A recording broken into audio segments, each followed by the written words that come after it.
Endelig, dagen er kommet, hvor denne kattefamilie er fri til at slappe af, hænge ud og have det sjovt på stranden. Katte bærer farverige outfits med unikke regnbuehatte. Katte tilberedte forskellige typer mad i løbet af dagen. Katte er nysgerrige, opfindsomme, opmærksomme og intelligente. Kattene tager til parken på endnu et eventyr. Kattefamilien var glad for at cykle i parken.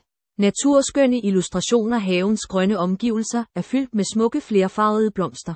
Katte sætter pris på den naturskønne udsigt i parken, et meget stille og fredeligt sted for en langsom cykeltur for at slappe af.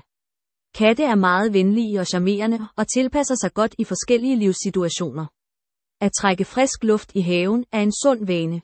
Øjnene og de funklende smil på ansigterne viser tydeligt, at kattefamilien er begejstret og glade for denne aktivitet. Kattefamilien går videre til vandsport som bådtur på bølgerne. Katten har klare, lyse øjne og rent, skinnende hår. Krystalklart vand, en solskinsdag med havbrisen og bølgerne, der rammer båden, skaber den mest spændende oplevelse og spændende øjeblikke for kattefamilien. Det var faktisk en perfekt dag, især da regnbuens farver dukkede op på himlen. Det er meget behageligt at mærke havbrisen blæse i ansigtet, når man ser de fantastiske glitrende katteøjne.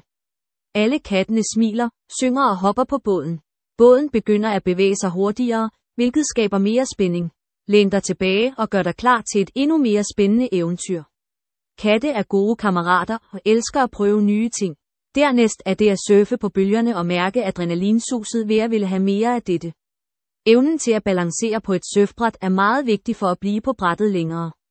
Til sidst var den eneste vinder i stand til at overvinde bølgerne og stå frem som mester.